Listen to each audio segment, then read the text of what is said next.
శ్రీమాత్రే నమః. సప్త శనివార వ్రతము పూజా విధానం అనేది పూర్తయిందనమాట.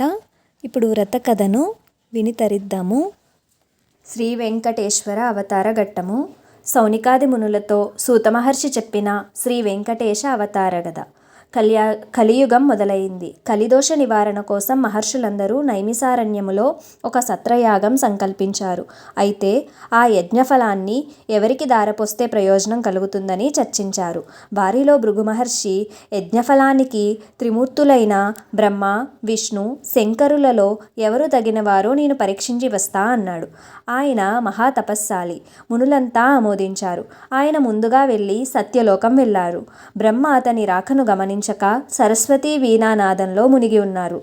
దానితో భృగు మహర్షికి కోపం వచ్చి, మహాతపస్శాలినైన నన్ను అతిథిగా మన్నించలేకపోయావు. సృష్టికర్తనని అహంకరిస్తున్న నీకు భూలోకంలో ఎక్కడా పూజా పురస్కారాలు లేకుండా పోవును కాక అని శపించారు.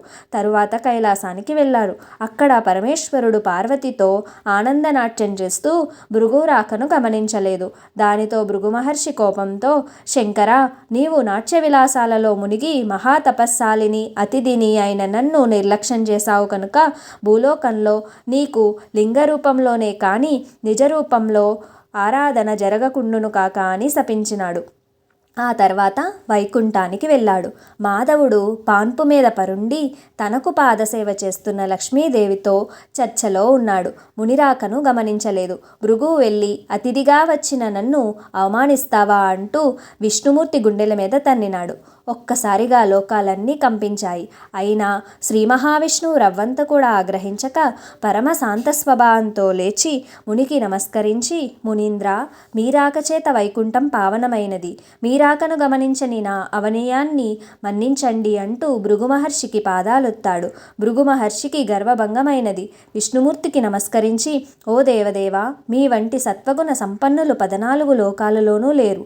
నా అహంకారాన్ని మన్నించండి. మీరే లోక సంరక్షణకు తగినవారు కాబట్టి భూలోకంలో కలి ప్రభావాన్ని నశింపచేసి ధర్మ సంరక్షణ చేసి ప్రజల కష్టాలను తీర్చడానికి తప్పకుండా అవతరించాలని అని ప్రార్థించి తిరిగి భూలోకానికి వచ్చి మునులతో త్రిమూర్తులలోనూ పరమశాంతమూర్తి శ్రీమన్నారాయణుడే, అతడే యజ్ఞఫలానికి అర్హుడు అని తేల్చి చెప్పినారు.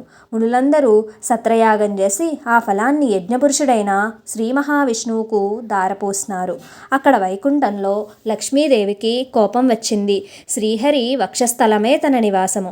ఆ నివాసాన్ని ఒక ముని కాల్తో తన్నినాడు. అందుకు శ్రీహరి కోపించక ఆయన చాలా మర్యాదలు చేశాడు. భర్తయే తనను గౌరవించలేదు అని అలిగి భూలోకానికి ప్రయాణమైనది. లక్ష్మి లేని ఇల్లు కళావిహీనమైనది.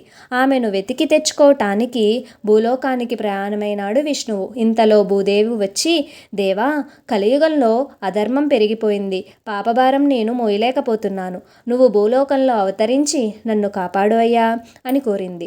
వెంటనే శ్రీ మహావిష్ణువు శ్రీనివాసుడనే పేరుతో భూలోకానికి దిగివచ్చి లక్ష్మి కోసం వెతకటం ప్రారంభించాడు. శేషాద్రి కొండలలో ఒక పుట్టను నివాసంగా చేసుకున్నాడు. శేషాద్రి పర్వత ప్రాంతాలను పరిపాలిస్తున్న మహారాజు ఆకాశరాజు. అతడు సంతానం లేక పుత్రకామిష్టి చేయబోతూ భూమిని దున్నుతుండగా నాగలికి ఒక బంగారు పెట్టి తగిలింది. తెరిచి చూడగా మహాలక్ష్మి కలతో ఒక బాలిక కనిపించింది. ఆకాశరాజు సంతోషపడి ఆ పిల్లకు పద్మావతి అని పేరు పెట్టుకుని అల్లారు ముద్దుగా పెంచాడు.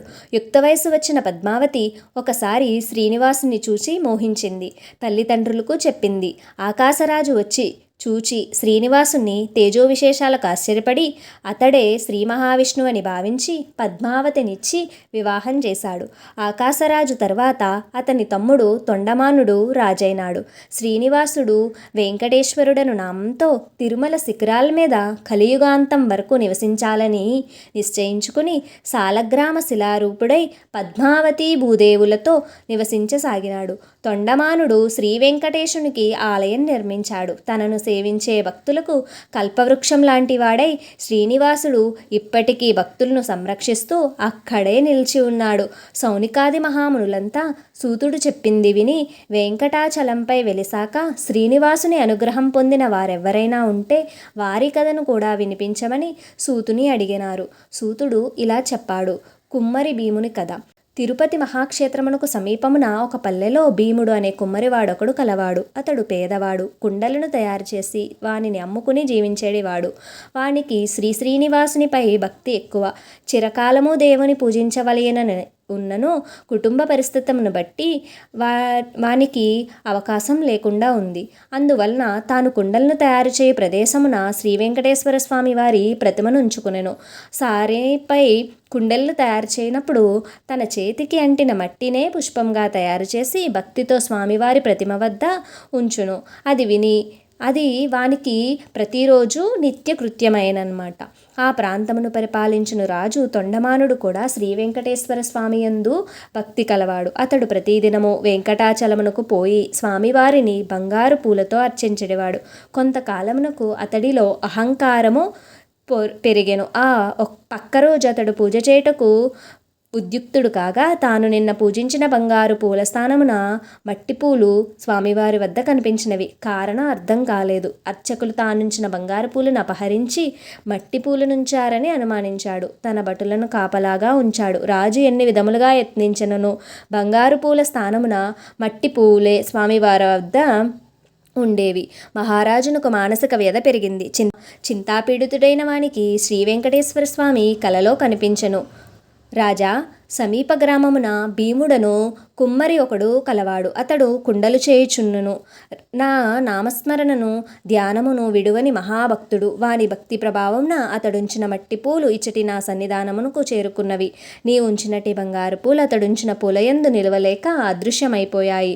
భక్తిలో అతడు నీకంటే ఉత్తముడు, విచారింపకము అని ఓరడించును. తనను మించిన భక్తుడు ఉన్నాడనుకుని స్వామివారు చెప్పిన మాటలు పరిశీలించుటకై వెంకటాచలమునకు సమీపమునున్న పల్లెలలో భటులతో కలిసి తిరుగుసాగను. ఒక పల్లెపై సారెపై కుండె నుంచి తిప్పుచు చేతికంటిన మట్టిని పుష్పముగా చేసి సమీపమునున్న శ్రీ వెంకటేశ్వర స్వామి వారి ప్రతిమకు సమర్పించిన భీముణ్ణి చూచి ఆశ్చర్యపడెను. రాజు భీముణ్ణి సమీపించి, ఓయి, నీవు స్వామిని మట్టిపౌలతో పూజించట ఎలా? నీకు పూజకు పుష్పములు దొరకట్లేదా అని అడిగెను. భీముడు రాజునకు నమస్కరించి, మీ వంటి వారు వచ్చుటచే నా ఇల్లు పావనమైనది. నేను చదువురాని మూర్ఖుడును, స్వామివారిని పూజించట ఎట్లో నాకు తెలియనివాడను, దరిద్రుడును, కుండలను చేయనిదే నా కుటుంబముకు గడవదు. కావున నేను ఉదయం నుండి సాయంకాలం వరకు కుండలను చేయక తప్పదు.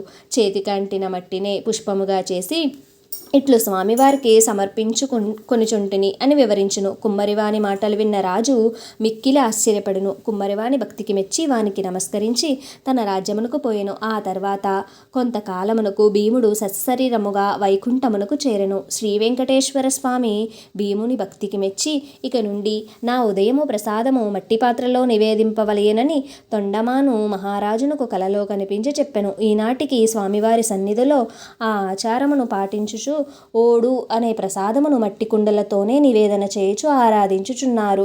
తొండమానుడు శ్రద్ధాభక్తులతో శ్రీ వెంకటేశ్వర స్వామిని అర్చించుచు నిత్యోత్సవములు, రథోత్సవములు, సమారాధనలు మున్నగు వానిని జరిపించుచు మరుజన్మలో విష్ణులోకమునకు చేరెను.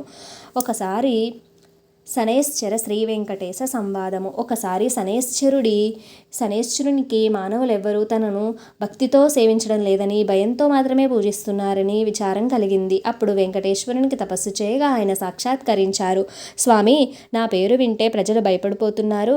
ఆ భయం పోవడానికి ఇక నుంచి నాకు ప్రీతి అయిన శనివారం నాడు నన్ను ధ్యానించి ఆరాధించి ఆ పైన నిన్ను పూజించిన వారికి సర్వదేవతలను పూజించిన ఫలము ఆ ఒక్కరోజులే రావాలి అని కోరినాడు. అందుకు స్వామి చిరునవ్వు నవ్వి, నీ కోరిక సమంజసంగానే ఉంది. అసలు నీకు నాకు భేదమేముంది? 6 వారాలు దాటాక 7వ వారం అంటే నువ్వు ఇష్టపడతావు. నేను 6 కొండలు దాటాక 7వ కొండ మీద ఉంటాను. నువ్వు నీలవర్ణుడివి, నేను ఆవర్ణుడునే. నువ్వు సప్తమ గ్రహానివి, నేను సప్తగిరీసుడును. సామాన్య మానవులకు ఈ విశేష విషయాలు తెలియక నువ్వంటే భయపడుతున్నారు. నిన్ను నన్ను వేరుగా చూస్తున్నారు. నువ్వు కోరిన వరాన్ని అనుగ్రహిస్తున్నాను. ఏ భక్తుడు 7 శనివారాల పాటు నిన్ను ముందు పూజించి ఆ తర్వాత నన్ను పూజిస్తూ సప్త శనివార మహావ్రతంగా ఆచరిస్తారో వారు సమస్త శనిదోషాల నుంచి వారు విముక్తులై సౌఖ్యాన్ని పొందుతారు. ఆయురారోగ్య ఐశ్వర్యాది సకల శ్రేయస్సులను పొందుతారు. ఇందులో సంశయమేమీ లేదని చెప్పినాడు. అని వరమిచ్చాడు. సౌనికాది మహామునులంతా సూతుడు చెప్పింది విని చాలా ఆనందించి ఆ సప్త శనివార వ్రతం ఆచరించి శ్రీనివాసుని అనుగ్రహం పొందిన వారెవరైనా ఉంటే వారి కథను కూడా వినిపించమని అతన్ని అడిగారు. సూతుడు చెప్పడం ప్రారంభించాడు. దేవదత్త దంపతుల శనివార వ్రత కథ. పూర్వకాలం కాంచీపురంలో దేవదత్తుడనే ఒక బ్రాహ్మణుడు ఉండేవాడు. అతడు వేదాంగ పారాంగతుడు. అతని భార్య మాలిని. వారిద్దరూ అతిథుల్ని అభాగ్యుతుల్ని ఆదరిస్తూ గృహస్థ ధర్మాన్ని పాటిస్తుండేవారు. వారికి శ్రీ వెంకటేశ్వర స్వామి ఇలవేల్పు. ఒకనాడు వారింటికి కాశీయాత్ర చేసి వచ్చిన ఒక బ్రాహ్మణోత్తముడు వచ్చాడు. ఆ దేవదత్త దంపతులు ఆయనను సాక్షాత్తు శ్రీ వెంకటేశ్వర స్వామిగా భావించి అతిథి మర్యాదలు చేశారు. భోజన అనంతరం ఆ బ్రాహ్మణుడు వారి జాతకాలు పరిశీలించి చూసి జాతక ప్రకారంగా దేవదత్తునికి శనిదోషం వల్ల అపమృత్యువు జరిగే సూచనలు కనబడుతున్నాయని, ఆ అపమృత్యు దోష పరిహార కోసం సప్త శనివార వ్రతం చేసి అటు శనైశ్వరుణ్ణి ఇటు శ్రీ వెంకటేశ్వర స్వామిని భక్తిగా ఆరాధించవలసిందని చెప్పాడు. అమ్మా, నీవు శ్రద్ధ వహించి నీ భర్తను కూడా సప్త శనివార వ్రతం చేయటానికి ప్రోత్సహించి నీ సౌభాగ్యాన్ని నిలుపుకోవాలి సుమా అని హెచ్చరించినాడు. సప్త శనివార వ్రత విధానాన్ని బోధించాడు. దేవదత్తుడు ఆ శనివారం బ్రహ్మముహూర్తాన లేచి స్నానధన్యాదులు నిర్వర్తించి ఇంటిలో ఈశాన్య భాగాన పూజాపీఠం పెట్టి మండపం వేసి వెంకటేశ్వర స్వామి చిత్రపటం పెట్టి నైవేద్యానికి కొబ్బరికాయలు, అరటిపళ్ళు, నల్ల ద్రాక్ష పళ్ళు 7 చిమ్మిలి ఉండలు సిద్ధం చేసుకుని ఉదయం పూజ చేసి ఒక బ్రాహ్మణ్ణి పిలిచి ఆయనకు భోజనం పెట్టి ఆ పైన వారు భుజించి మొదటి రోజు వ్రతం యథావిధంగా నిర్వర్తించారు. ఆ విధంగా వరుసగా వారు 7 శనివారాల పాటు వ్రతాన్ని భక్తి శ్రద్ధలతో కొనసాగించారు. 7వ శనివారం వ్రత పరిసమాప్తి చేసి భోజనం చేసి కొంతసేపు శ్రీ వెంకటేశ్వర స్వామి మహిమలు స్మరించుకుంటూ నిద్రించారు. ఆ దంపతుల భక్తి శ్రద్ధలకు పూజా విశేషాలకు ప్రసన్నుడై శ్రీ వెంకటేశ్వర స్వామి మాలినీదేవికి స్వప్నంలో సాక్షాత్కరించి, ఓ పరమసాధ్వి, మీ దంపతులిద్దరూ శ్రద్ధాభక్తులతో చేసిన సప్త శనివార వ్రతానికి నాకు చాలా సంతుష్టి కలిగింది. ఆ వ్రత ప్రభావం వల్ల నీ భర్తకు శనైశ్చర దోషము, అపమృత్యు భయం కూడా తొలగిపోయాయి. అతనికి రాబోయే జన్మలోని ఆయుర్దాయాన్ని ఈ జన్మలోకి తీసుకువచ్చి ఇతన్ని పూర్ణ ఆయుర్దాయం కలవాన్ని చేశాను. మీరిద్దరూ సుఖశాంతంతో ఆనందంగా నూరేళ్లు జీవించి ధర్మార్థ కామ మోక్షాలనే 4 పురుషార్థాలు సాధించుకుంటూ మీ మానవ జన్మను సార్థకం చేసుకోండి అని దీవించి అదృశ్యుడైనాడు. వెంటనే ఆమె లేచి భర్తను కూడా లేపి తన స్వప్న వృత్తాంతాన్ని వినిపించింది. ఆయన కూడా సంతోషించి భార్యను అభినందించాడు. ఒక శుభముహూర్తాన ఆ దంపతులిద్దరూ శ్రీ వెంకటేశ్వర స్వామి దర్శనార్థమై తిరుపతి కొండకు వెళ్లి మొక్కులు తీర్చుకుని ఆ స్వామిని మనసారా స్తుతించి ప్రసాదం స్వీకరించి తిరిగి వచ్చారు. ఇంటికి వచ్చాక ఆ బ్రాహ్మణులను పిలిచి అన్నసంతర్పణ చేసి బ్రాహ్మణ ఆశీర్వాదాలు పొందారు. జీవితాంతం వరకు యథాశక్తిగా శ్రీ వెంకటేశ్వర స్వామికి సేవ చేస్తూ చివరికి ఆ స్వామి సాన్నిధ్యాన్ని పొందారు. కలౌ శ్రీ వెంకటనాయకః అని పెద్దల సూక్తి. కలియుగంలో శ్రీ వెంకటేశ్వర స్వామిని మించిన ఆరాధ్య దైవము లేడు. ఈ సప్త శనివార వ్రతంతో ఆయనను ఆరాధించిన వారికి శనిదోషాలు తొలగి శ్రీ స్వామి అనుగ్రహం లభిస్తుందని సూతుడు సౌనికాది మహామునులకు వినిపించాడు. శ్రీ స్వామివారికి మిక్కిలి ఇష్టమైన ఈ శనివార వ్రతమును చేసిన వారికి ఉన్న కష్టములు తీరును, గ్రహ బాధలు పోవును, సంపదలు భోగములు కలుగును, వారికి వారి కుటుంబమునకు సర్వశుభములు కలుగును. శనివార వ్రతమును ఆచరించిన వారికి అసాధ్యమే లేదు. ఈ కలియుగమున శనివార వ్రతము మానవులకు కల్పవృక్షం వంటిది. శనివార వ్రతమును చేసి స్వామివారిని అర్చించి స్తుతించి ఈ కథను చదువుకునిన వారు ధన్యులు. కావున మనము అందరము యథాశక్తిగా శనివార వ్రతమును ఆచరించి శ్రీ వెంకటేశ్వర స్వామి అనుగ్రహమును పొందెదముగాక. లోకా సమస్తా సుఖినో భవంతు. స్వస్తి.